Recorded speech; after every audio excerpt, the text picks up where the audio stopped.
آقا ببین چی برات پیدا کردم. سریع ترین شاتگانی که میتونید داشته باشی، چه برای مولتی چه برای بتل. آقا ببین فقط چقدر سریع استوپش میاد بالا.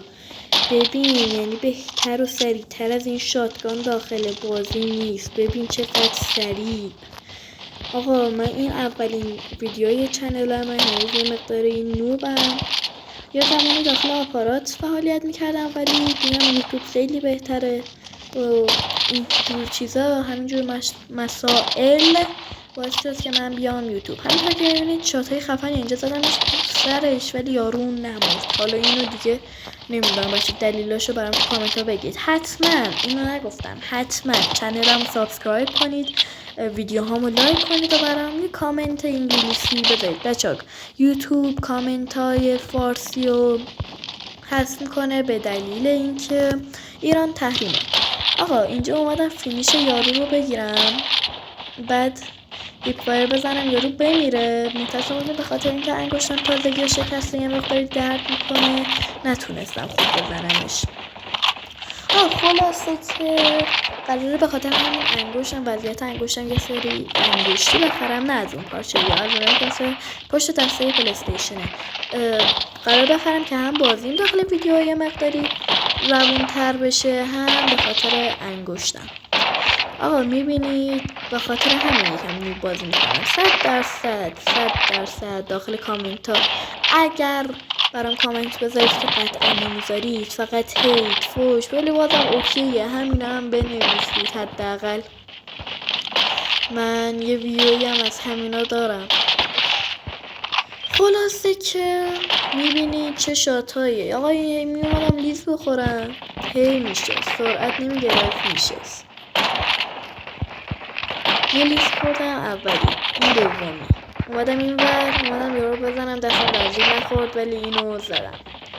آقا این شاتگان خوبیش اینه که اگه گردن به بالا بزنی از فاصله خیلی خیلی خیلی زیاد میتونه وان شات کنه حریفو. اینجا هم که دیگه کار خاصی نمی‌کنی. همین خوب، عالی.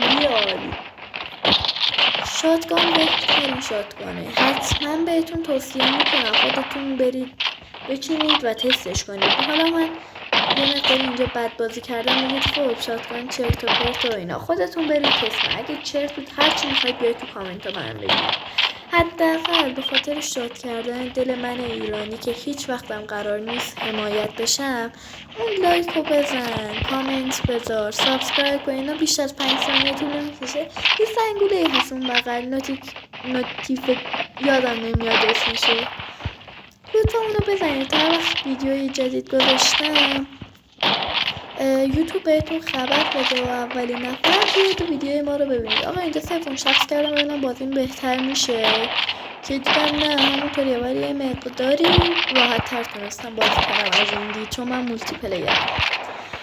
خلاصه داخل این ویدیو قراره بتل بذاریم، دوئل بذاریم. البته اینا رو وقتی میدم که درد انگشتم کامل خوب شده باشه تا بتونم راحت بازی کنم و هی نبازم. اینجا دوباره چند تا شات، اینجا خودش 40 خورده کیل گرفته بودم، یعنی اینقدر آدم کشتم داخل همین قدری که اینقدر دارم حرف میزنم. خیلی حرف میزنم به خودتون ببخشید، خیلی دارم حرف میزنم. یکم سکوت، نه سکوت به بیافته من نمیخوره. آقا اینجا هم میشم وایستادم همینطوری بزنم عشقی، همینطوری از فاصله های دور میزنم. ببین از چه فاصله ای خوب، ببین از چه فاصله هایی میتونه وان شات کنه حریفو. من نمیدونم حالا تا اومدم صدا بذارم برای ویدیو هی لکنت زبون میگه. خلاصه که از چنل من حمایت کنید. این بود از ویدیوی ما. آقا تایم ویدیو هم زیاد داره میشه، فقط میخواستم تست رو بررسی کنم و اینکه خدافظ.